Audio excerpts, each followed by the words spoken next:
ஆண்டர்பனர் ஆகணும்னா அதற்கு நிறைய பயிற்சிகள் வேணும். அதை நம்ம வகுப்புல சொல்லித்தரோம். முறுக்க முழுசா சாப்பிடுறதுக்கு பதிலா 10 பேருக்கு பங்கிட்டு கொடுத்துட்டா ஒண்ணுமே கிடைக்காது. பிசினஸை பொறுத்த வரைக்கும் நீங்களே உற்பத்தி பண்ணி நீங்களே விற்கணும். 0 ப்ரிசர்வேட்டிவ்ஸ் நம்ம வகுப்புக்குள்ள வர்றாங்க. எப்படி குக்கீஸ் பண்றதுன்னு கத்துக்கிறாங்க. இதுல மஃபின்ஸ், கேக்ஸ், எல்லா கப் கேக்ஸ் எல்லாமே சொல்லி கொடுத்தோம். மில்லட் வச்சு ஆவாரம்பூ இட்லி பொடி. வாவ், எப்படி கிரன்ச்சியா. மேடம், இந்த முறுக்கு தயார் பண்றவங்க நம்பரே வேணும்னா என் நம்பர் கால் பண்ணுங்க. அப்ப உங்களுக்கு அவங்க நம்பர் தரேன். சுவையாவும் தரமாவும் இதை யாருமே மில்லட்ல செஞ்சதுன்னு சொல்லவே முடியாது. அதே சக்சஸ் ஃபார்முலால நான் ப்ராடக்ட் பண்ணனா எங்கேயோ போயிடும் பிசினஸ். உலகம் முழுக்க நிறைய பேர் நம்ம கிட்ட ஆன்லைன் மூலமா பயிற்சி எடுத்துக்கிறாங்க.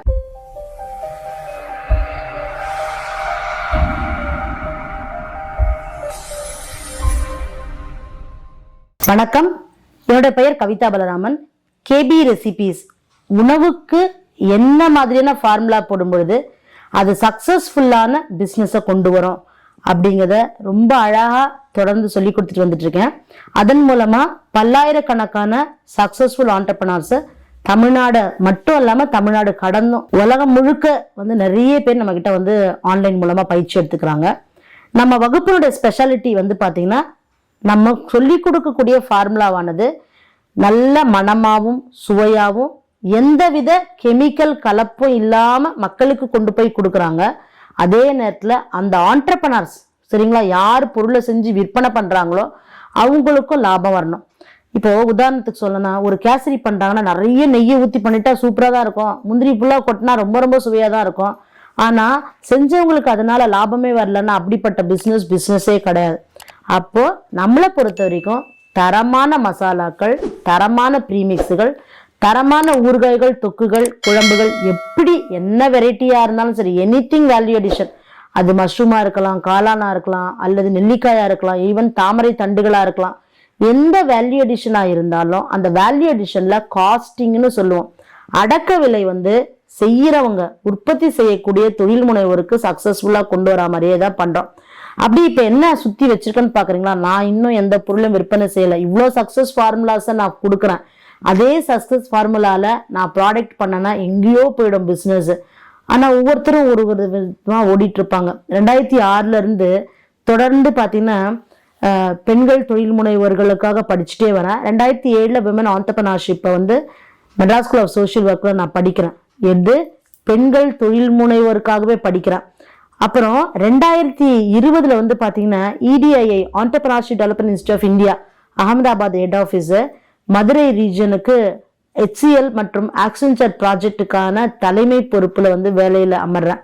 அதற்கு முன்னாடி 6 வருடங்கள் டாடா கெமிக்கல்ஸ் நிறுவனத்துல ஸ்கில் ட்ரைனிங் யூத்துக்காகவும் பெண்கள் தொழில் முனைவோர்களுக்காக EDP ட்ரைனிங் எல்லாம் பண்ணிட்டே இருக்கேன்.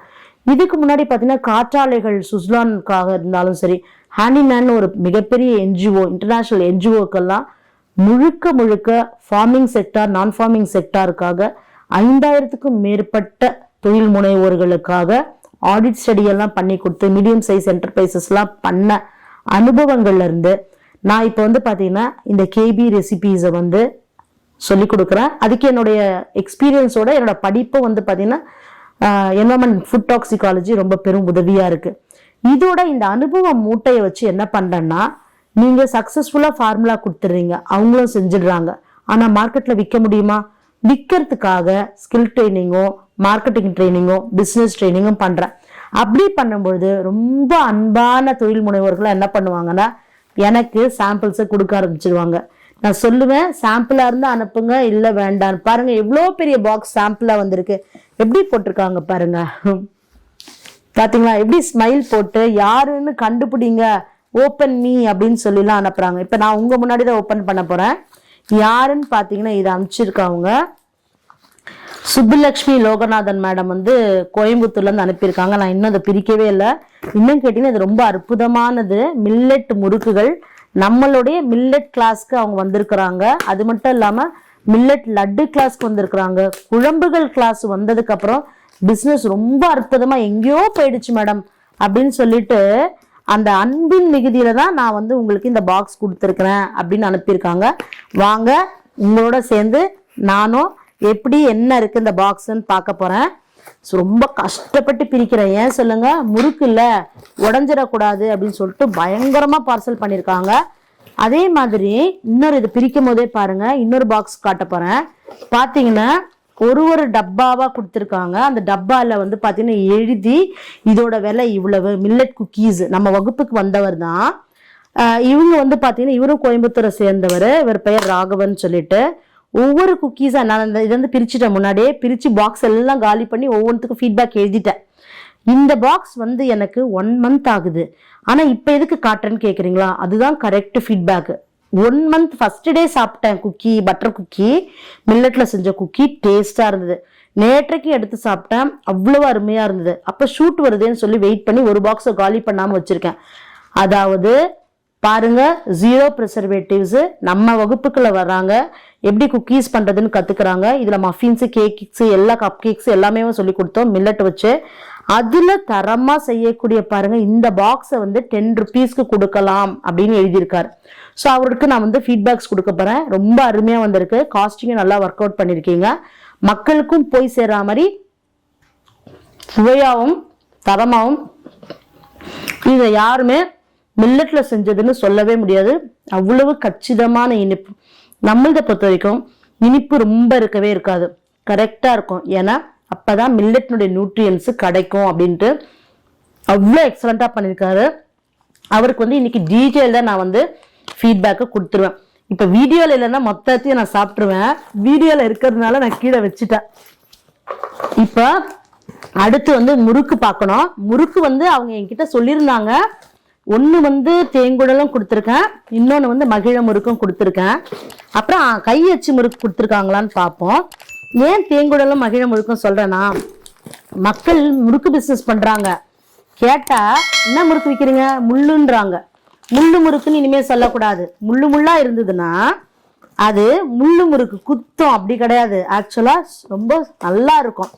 அது பார்க்க மகிழ மரத்து பூ போல இருக்கும், சரிங்களா? அப்ப மகிழ மரத்து பூ போல இருந்துச்சு அப்படின்னா அதை நம்ம வந்து மகிழ முறுக்கு. பாத்தீங்களா, பாருங்க இட்லி பொடி கிளாஸ் வந்தாங்க பாருங்க, சர்ப்ரைஸா வந்திருக்கு.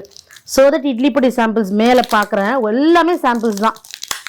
ஒவ்வொரு சாம்பிளையும் கொடுத்துருக்காங்க.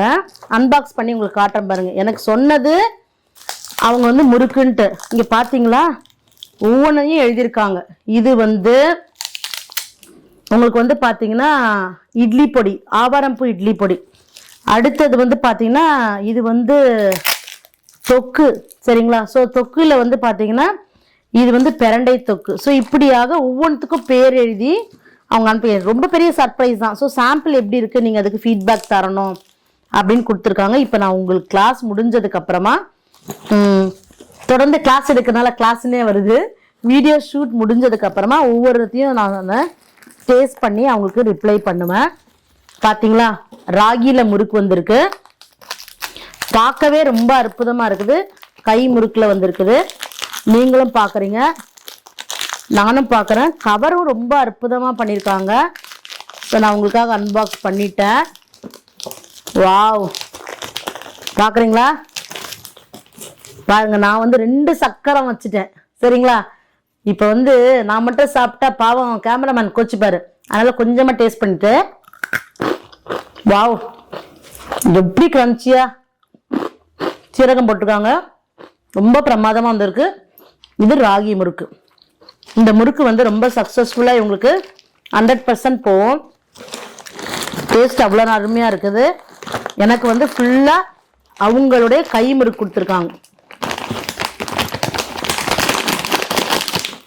வீடியோ பார்க்குறவங்களுக்கு, மேடம் இந்த முறுக்கு தயார் பண்ணுறவங்க நம்பரே வேணும்னா என் நம்பருக்கு கால் பண்ணுங்க, அப்போ உங்களுக்கு அவங்க நம்பர் தரேன்.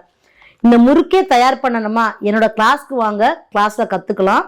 எவ்வளவு முறுக்கு ஒரு நாள் செஞ்சா எவ்வளவு லாபம் வரும்ன்றதுலாம் நம்ம கிளாஸ் சொல்லி தருவோம். வெறும் முறுக்கு சொல்லி கொடுத்துட்டு ஆண்டர்பனர் ஆக முடியாது.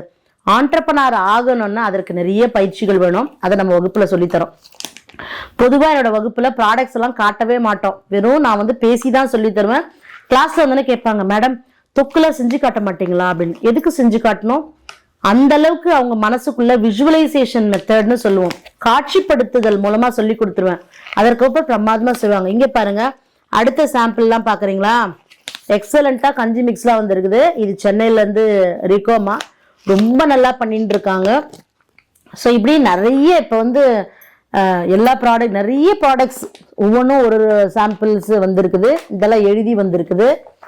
இது வந்து பார்த்தீங்கன்னா சாம்பார் மசாலா வந்திருக்கு. இது வேற ஒருத்தங்க கிட்ட இருந்து சாம்பிள் வந்திருக்குது. வெறும் மாவு சாம்பிள் வந்திருக்கு. ஸோ ஒவ்வொருத்தவங்களோட சாம்பிள்ஸும் நம்ம பார்த்துட்டு அவங்களுக்கு பதில் சொல்லணும். பயிற்சியில் அன்பாக்ஸ் பண்ணி சாம்பிளாக காட்டின்னு இருக்கேன்னு நினைக்கிறீங்களா? வெறும் கிளாஸ் எடுத்தேன், வாங்க உங்க பொருளெல்லாம் வாங்கி வித்து தரேன் அப்படின்னு சொல்லி அந்த கமிஷன் பிஸ்னஸ்லாம் நம்ம பண்ணலை. பிஸ்னஸை பொறுத்த வரைக்கும் நீங்களே உற்பத்தி பண்ணி நீங்களே விற்கணும். அப்பதான் அது தொழில். இதுக்கு சின்ன எக்ஸாம்பிள் சொல்லட்டுமா? ஒருத்தங்களுக்கு குழந்தை பிறக்குது அப்படின்னா அந்த குடும்பத்துக்கு அந்த குழந்தைய அவங்க தான் வளர்க்கணும். யாரோ வளர்க்கட்டும் அப்படின்னு கொடுத்துட்டா அந்த குழந்தை எப்படி வளரும்? அதே மாதிரிதான் தொழில். தொழில்ல நீங்க தயாரிக்கிற பொருளை நீங்களே விற்பனை பண்ணும் பொழுதுதான் லாபம் உங்களோடது.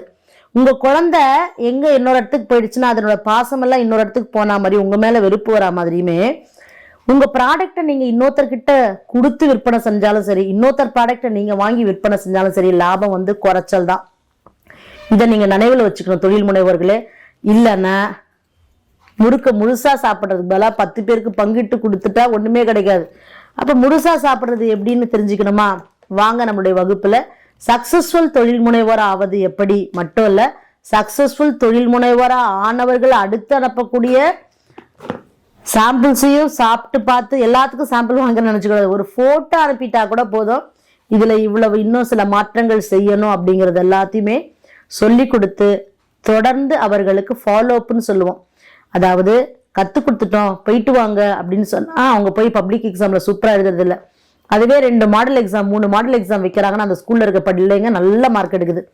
அதே போலதான் நீங்க வந்து தொழில் முனைவர் ஆயிட்டீங்க, என்னங்க முடிஞ்சிடுச்சு சர்டிபிகேட் வாங்கிக்கிங்க நோட்ஸை பிடிச்சிக்கிங்கன்னு இல்லாம அதற்கப்புறமா பெண்களுக்கு நிறைய சவால்கள் இருக்கும். ஏன்னா நான் வந்து ஒரு ப்ரொஃபஷனல் சோஷியல் ஒர்க்கர், அந்த Madras school of social work படித்ததுனால.